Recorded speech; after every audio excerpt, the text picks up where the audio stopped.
there was a lot of storylines that were developing and developing, and they also came to a screeching halt. And some of them weren't discussed. Like here, let me just give you an example. There was something going on with Bo Nickal. For Bo to be put in that feature spot, there was something going on. There's some kind of a vision and or a plan. Can we agree on that? I can't do any better. I snooped around. I asked around. So it's one of those situations. I've always believed make the matches you can make when you can make them. There are no rules. Make the damn match. I believe. But there's a little bit more of a procedure in place. So because Bo was ranked nothing, now the rankings guys don't think there's 15 guys that can beat Bo. They just don't have the courage to rank him. They got their little system. It's not written down anywhere. It's a group of nerds that, like, amongst the nerds have said, well, you can't rank a guy until he beats a rank guy. That's not true. Like, you guys aren't a jury and you have a foreman. You're all nerds. One of you needs to have a sack, and you don't. And that's the truth. If you believe there's 15 men that can beat Bo, I'll stand down and apologize. But that isn't the case. You just haven't ranked him because he hasn't beaten somebody ranked. And the reason I digress on that, they're not going to go from the biggest mismatch, according to the odds makers, in history. And you might think I've got my fights wrong. No, I don't. Bo had that last time. 24-1. It ended up going off a little closer. It hit 24-1. Okay. This one hit 25-1. Ended up going off about 17. So, yes, this was the biggest mismatch in history. And yes, that's also what we said on Bo's last fight. This one beat that one. Do we got it? Are we all understand the vernacular here? We're not going to go from that to anything that you guys want to see. We're just not. We're not going to go from that to Chimaev, which is so glaringly, obviously, the match that people want to see. So, I don't know why. I don't know why we got to listen to unnamed guys in the rankings. I don't know why we have to do that. Bo hasn't done his stuff quietly and undercover. He did it in front of the world. And he's got other numbers, such as his youth, such as how many rounds he's gone, such as how many rounds he's lost, such as how many fights he's won, such as how many fights he has not won. There's other numbers that we can go by to start to find the matches that we want to find. Now, whatever. I'm moving on. Aljo. Another case, right? The theme right now that I'm telling you is storylines that were enveloping that weren't used to advertise. There was other ones that were chosen to be better, but they were still there. Aljo going in strong against Kattar. Aljo is a former champion. He's only lost one fight of the last. Jiminy Christmas. I don't know how many this guy's won in a row, and they're all title fights except for this one. I'm just sharing for you. They need something for Topuria to do. I know many of you are screaming Max, and some of you are saying Volkanovski, and I'm all for it. My understanding, Volk was a tough one for me. I really admire Volk. He said he wants to rematch, and he said he's going to take a break, and they don't go together. So for now, until we get that cleared up, I'm doing that to Volk, and if that's rude, then I'm disclosing it, and I apologize. But we then got to look at Max, and I just think that's the wrong move. Max is a champion. Max has a title. If I'm Topuria and I'm putting up the shot, you are too. And these guys don't demand it, and I don't know what the disconnect here is. Right? The World Championship is an incredible thing. The Olympics is better. Well, why? It's the same tournament. Well, the Olympics only comes around every 4 years. Yeah, exactly. Every division has a world champion. There's one BMF. It's more coveted. That's the one.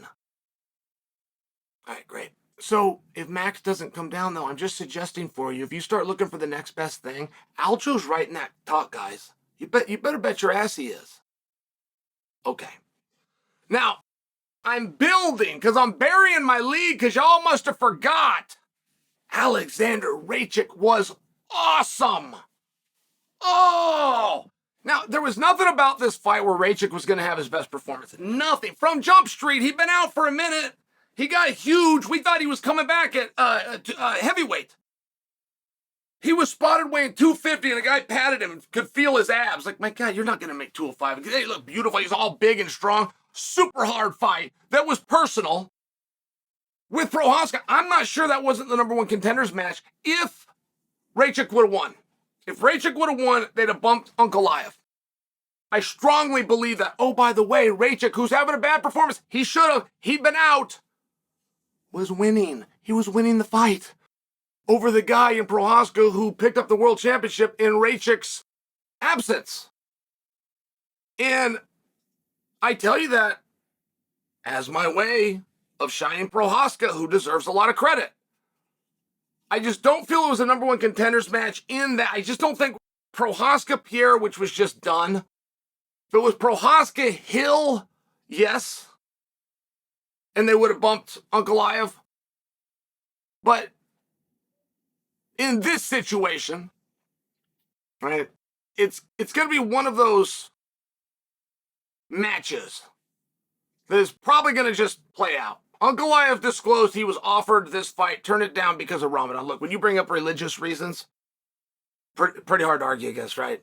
We just kind of step back and go, okay, that sounds like a good reason. But for anybody, for any reason, if you turn down a title fight, they're not sitting there waiting for you. No matter what you think you heard on the other end of the phone, you didn't hear that.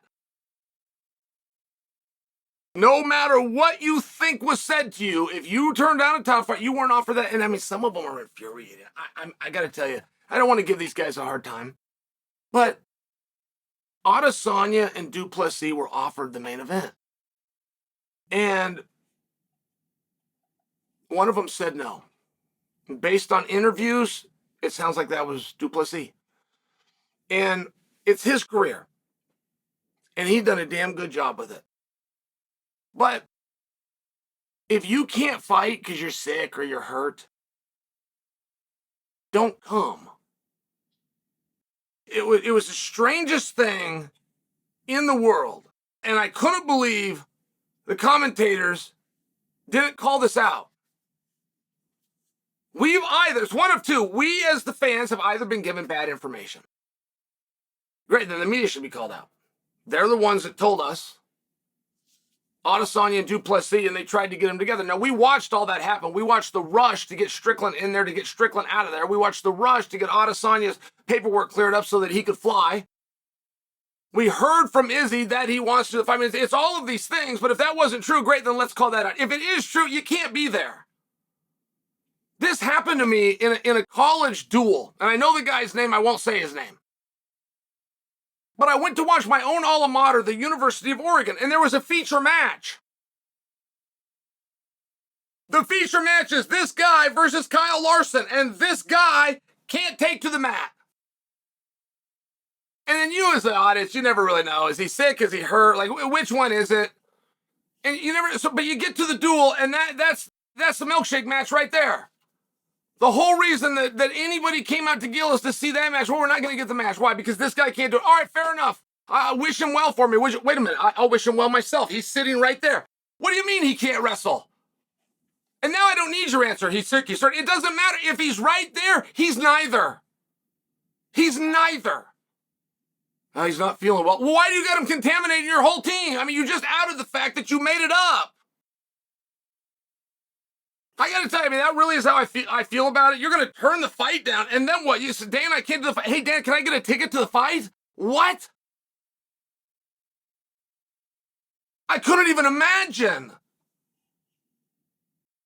This sport is plagued with fake tough guys. Period, and the end. 3 times a year is all they got to play. LeBron will play 3 times in a week, in all fairness. Brady will play every Sunday.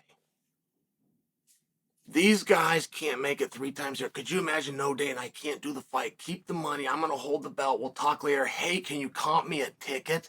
Could you even imagine? I can't because I have pride and I'm not a bitch.